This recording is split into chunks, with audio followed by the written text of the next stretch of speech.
আপনার বাড়ির নাম কি? নাম মোহাম্মদ জাকারিয়া সরকার। বাড়ি কোনে? বাড়ি জারিলা। এই যে সামনে জাতীয় সংসদ নির্বাচন, সিরাজগঞ্জ সদর ও কামারখন্দর আসনের 4-5 জন এমপি পদপ্রার্থী, কাকে যোগ্য মনে করেন? আমি অধ্যাপক ডাক্তার হাবিব যোগ্য মনে করি।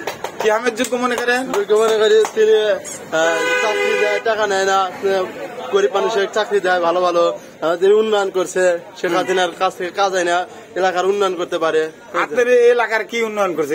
কারণ যে করছে আমাদের সহায়তা আছে, দেখেন অনেক কিছু করছে, trauma centre, Sheikh Hasina hospital, তারপরে মেরিন টেকনোলজি, টিসিবি ভবন, এগুলো অফিস করছে তিনি। এই যে মানুষের মুখে শোনা যায় যে কামারখন্দ কাঁচা রাস্তা নাই, এই সয়দাবাদী ননে কিভাবে উন্নয়ন করলো? সহায়তা প্রত্যেকটা গ্রামে তিনি তার রাস্তাঘাট পাকা করে দিয়েছে, আমাদের যাতায়াতের সুবিধা করে দিয়েছে। তাহলে কাকে দেখতে চান?